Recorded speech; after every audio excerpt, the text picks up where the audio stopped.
Good afternoon, everyone. How are we doing today? At home today. Got my beautiful cousin, Shadante, on the wall right behind me. um, I do have something for you today. Who dropped you? Who dropped you? Who did you entrust your life with? Who did you put so much esteem in and so much trust in that they either dropped you unintentionally or intentionally? And now you're spiritually paralyzed. You're fearful. You're doubting.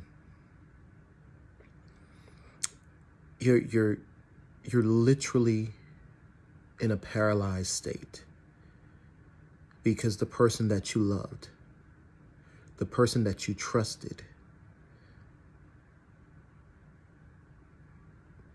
dropped you. And please understand that in this drop, it caused so many psychological issues.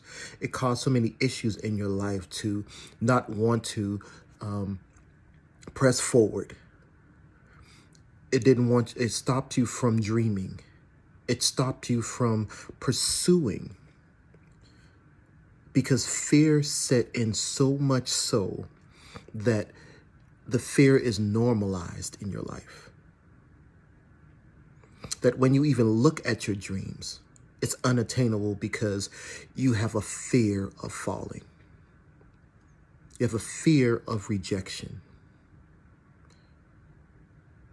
You have a fear of falling in love again because of that one incident, that one person, that one thing that dropped you.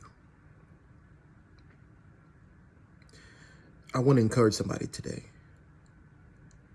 Me personally, I've been there in that place where someone dropped me that I, in a sense, kind of idolized, but not put them above Jesus. I'll put them above Jesus. That I idolized, dropped me. And now I had to deal with abandonment.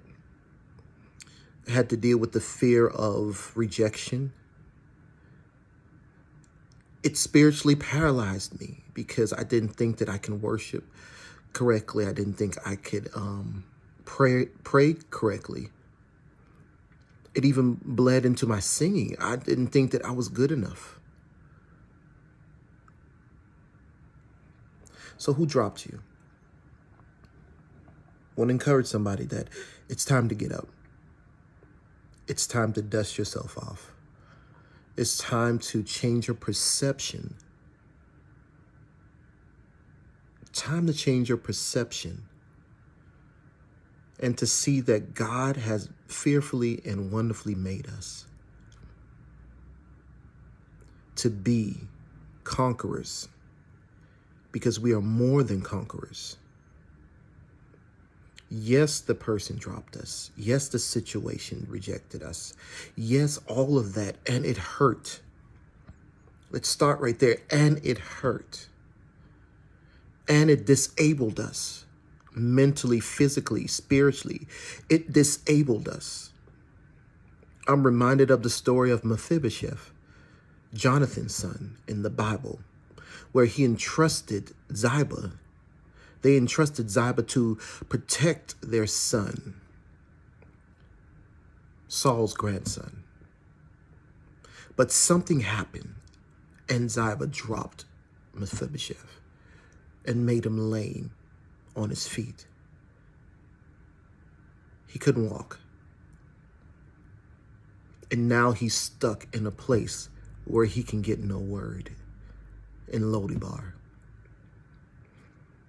Now he's living in a place where he cannot understand, where he cannot get any word, a fresh word.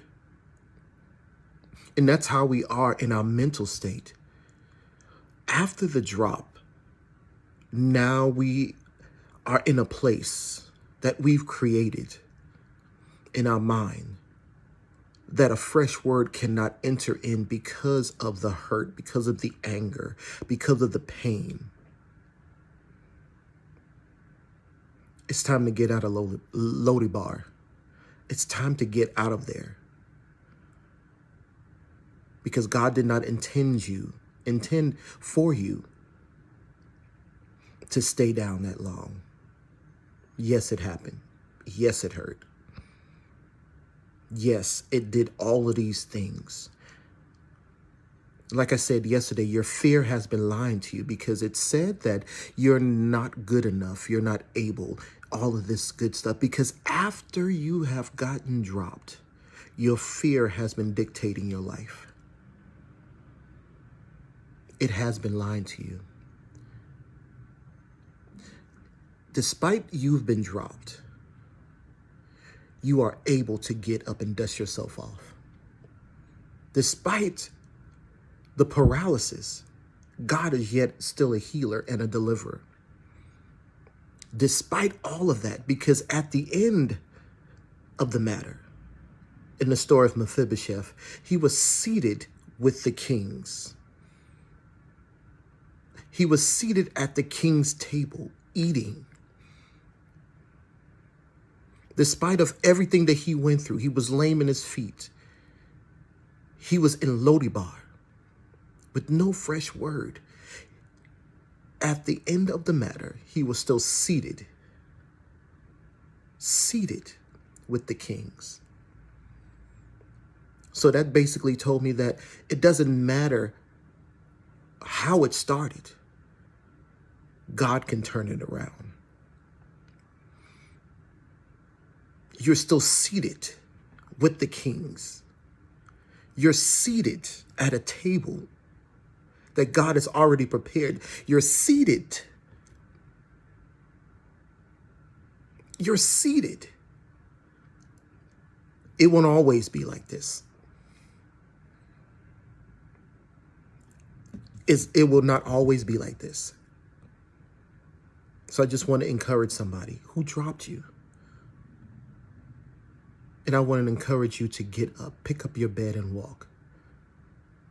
Baby steps, crawling, as long as there's movement, you can get out of this place.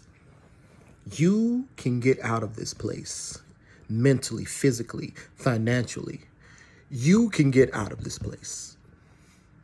Forgive the ones who dropped you so you can release yourself into your blessing. So you can release yourself, give yourself permission to enjoy this harvest that God has prepared for you, because you're the one that's holding yourself back. God is waiting for you to make a decision. Will you let go and embrace the shift? Will you let go and enter into your rest? Enter into your blessings. It's up to you. Your future's calling.